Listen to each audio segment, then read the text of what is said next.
Hey guys, welcome to episode number 551. Today is Monday, so it's update Monday. I've been outdoors working all day on the pond and the greenhouse, and we've made a lot of progress. So let's take a look at what's been going on.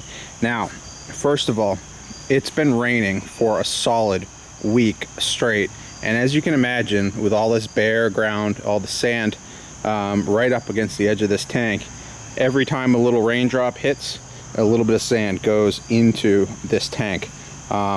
It's caused quite a problem, and I'm sad to say that the goldfish have not moved out yet because of it. I want to get all of that sand out of there before I move the fish out, but I do have some projects in the works to try to fix that, but for now the goldfish are not outside. It's just setback after setback, but we're making progress, which is good, so let's focus on that.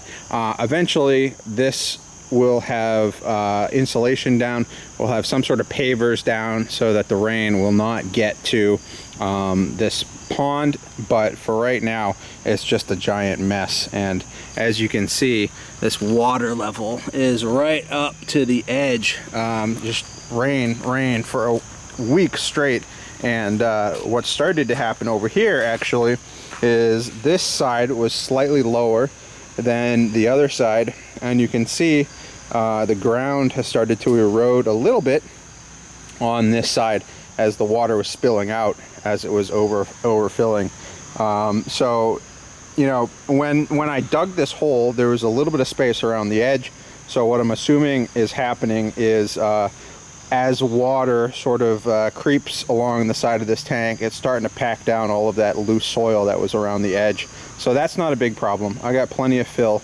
I can fill that back in, and then when I put the ground cover down, we should be good. But in the event that this does happen, when everything is set up and operational, I am going to leave a little channel in the stonework to allow the water to drain off if it indeed starts to flood.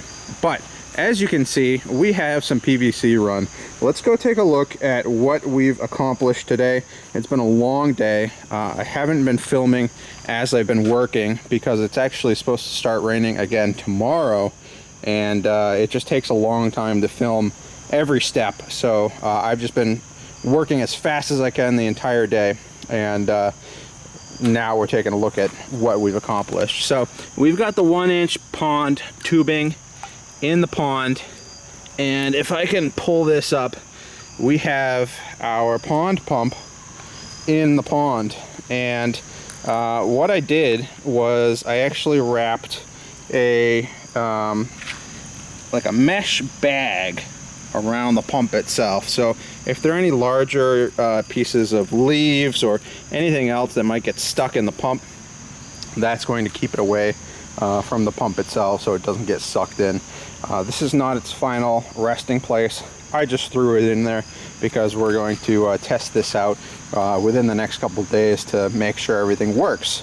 So we dug a trench into the greenhouse, which allowed us to plumb our 2-inch drain line into the pond itself. We've got the 1-inch pond tubing and the electrical for the pump all run right in the same spot.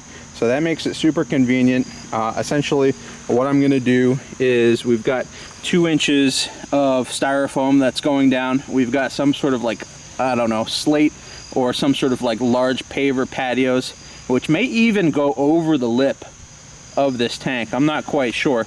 And I'm gonna need to build some sort of rock work here, which allows this to stay protected, but also potentially offer like a step for people to step over this without stepping on it. So it'll be supported on both sides with a step.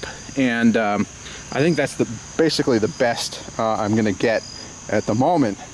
We will try to camouflage this and hide this as best as we can, but for right now we want to get it operational. We can worry about making it look pretty afterwards. So let's go ahead and walk inside the greenhouse. As you can see, we do have quite a bit of stuff going on, and we'll go inside and take a look at what this all is. Actually, this is the best view we're going to get of this 2-inch drain line. It's not quite done yet. I do need to drill holes in it to allow all of the overflows from these tubs to drain into this 2-inch line. But the 2-inch PVC line starts a little tall here, and it slopes down this entire 16-foot run here, and then it dumps into what I'm calling the skinny pond filter, because we don't have a whole lot of width here, but we do have quite a bit of length. So let's go inside the greenhouse and we can see what this all looks like and what we've been up to on the inside here. You know, I'm actually thinking about potentially hanging a shop light in here because we do have electricity out here. It may be one of those niceties so that I can work out here for a few hours after dark. But we have our drawing. It's important to sketch out all of the plumbing before you get started to make sure you have all of the parts you need and that everything makes sense and is going to work together. So that's my little sketch for the day. But these bulkheads, if you recall, were too small. The stock hole that was drilled in these was too small, and I have upgraded these to a 1-inch bulkhead so it can accept a 1-inch PVC line. And how I did that was these Laguna tubs came with these little caps, I guess so you could plug up the hole if you wanted to.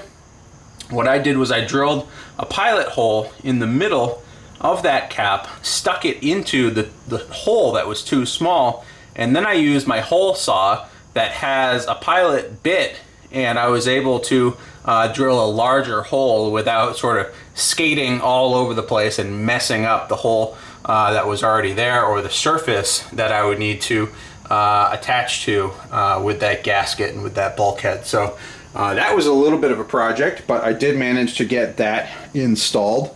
As you saw, we've got the 2-inch drain line down below. What's left to do is install the 1-inch return line, which is going to have a ball valve and drip into or flow into each one of these tubs.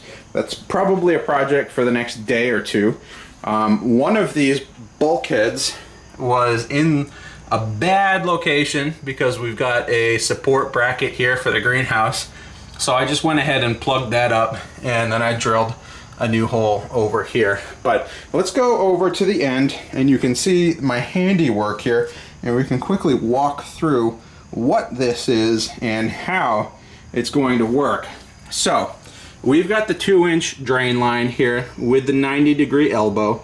That is dumping into this plastic container, and this is actually an RV or boat like water tank. It's a really heavy duty plastic tank. Essentially what I did was I just drilled out the top, so it's got an opening now, a nice big opening on the top, and this 2-inch drain line is just going to spill into this tub, and it's about, I'd say it's about 6 gallons of water volume in there. And as you can see, we've got the coarse black Metalla.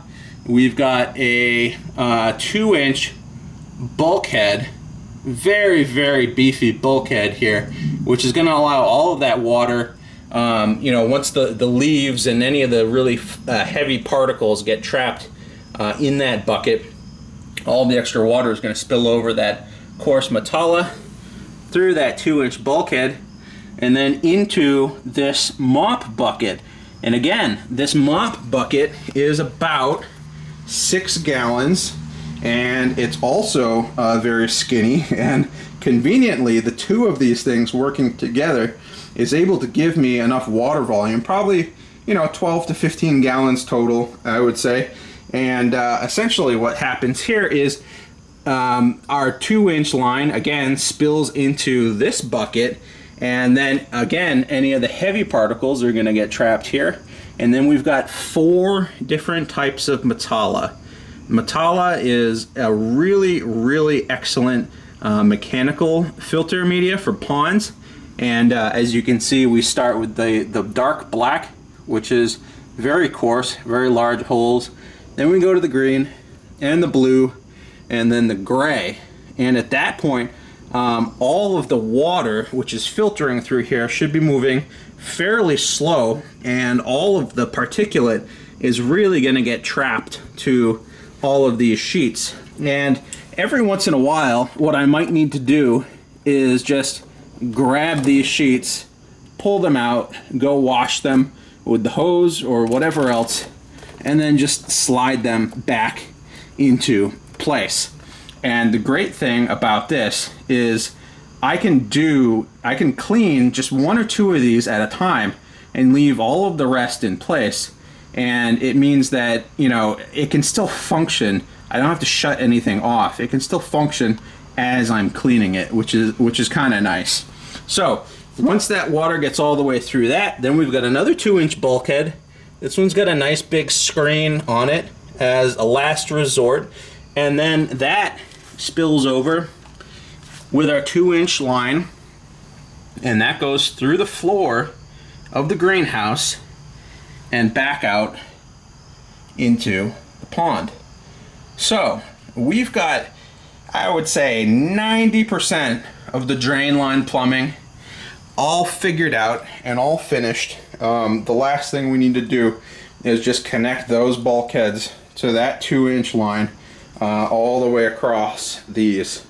And once that's done, we should be able to put water into any one of these tubs, and it will all spill over and it will all end up in the pond.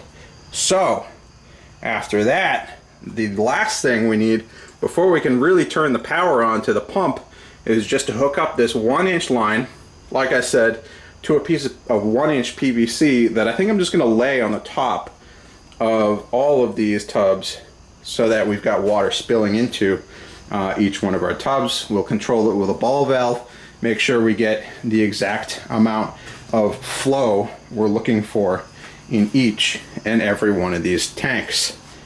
Anyways, guys, that's a look at what's going on out here. The floodlights have turned on. I guess that means it's officially nighttime out here in the greenhouse. It's been a very long day out here, but I think you can see I've made quite a bit of progress. If you're interested in picking up some Matala mats for your own fish room or your own projects or your own pond filters similar to mine, I'll leave a link in the description down below. It's really good stuff, and a little bit of it will go a very long way towards making a really excellent filter. Anyways, guys, hope you enjoyed. If you stick around for next week's video, we are going to get fish out here. All of this is going to be powered on and operational. I promise you that. That is the goal. And we've got a couple more weeks before it really starts to get cold out here, and we do want to get those fish in before that happens. Anyways, guys, hope you enjoyed this video, and I'll see you guys later.